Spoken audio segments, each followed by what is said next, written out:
age of 7, 8, hiwalay na ang mami ko. Maaari sila nang hiwalay, ako.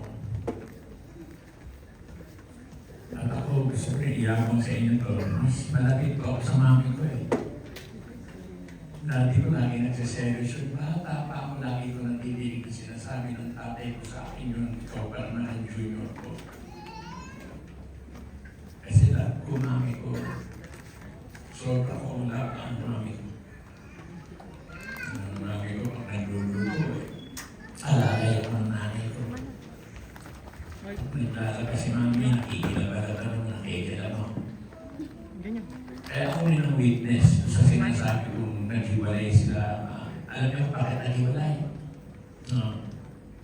Bata pa ako, pag nadidinig ko si mami at daddy ko nag-uusap sila, nag-uusap. Ako, mami ang pati, madidinig ko na tataas ang boses ng tatay ko, galit. Kasigaw. Ano may gagawin ko? Tatakbo na kagad ako sa mami ko. Bakit? Para yakapin ng mami ko. Kasi alam ko na ang kasunod eh. Kasi mami ko mga ngatuwiran, tama naman ang mga ngatuwiran. Pero bakit laging mali? Mga ngatuwiran, kasi namin ang magkainan, napagbuhat na ng kamay ng mami. Nakita ko pang mami ko, may magkain doon na. Wala naman ako magawa, bata ako eh. Kundi yakapin ng nanay ko, umiyak. Tapos one morning, naalala ko yung umaga na yun. Nakita ko si mami ko tumatakbo eh. May dalang gunting. Yung gunting ko na ginagamit niya sa pananahe. Meron siyang makina eh, singer sewing machine eh. May gunting siya rin eh. Dahil nung gabi nag-aaway sila, magpamag sila nag-aaway eh. Mami ko nung umaga, nakita ko, iyak na yung gunting.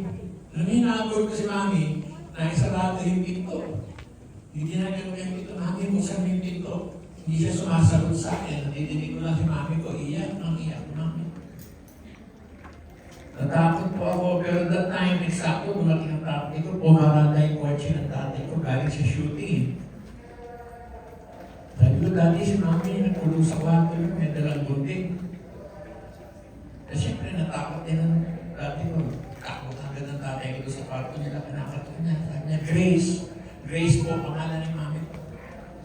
Grace po, sa mutong pito. Hindi siya sinasagot ni mami. Iyak lang ng iyak ang mami ko. Siyempre, sa takot ng daddy ko, sabi ko, may dalang gunting. Sa kagustuhan ng tatay ko, mabuksan yung pito. Pilit na sinisira ng daddy ko yung pito. Kinakanda, binabalyan niya kanya. Hanggang sa nagkaroon ng siwang pinto na buksan ng tatay ko yung pinto. Nakapasok na ngayon siya. Nagpangagaw na sila doon sa gunting na dala ng mami ko. Bata ho ako, nagka-trauma po ako. Bata ako nagka-trauma. Kasi malaking babae si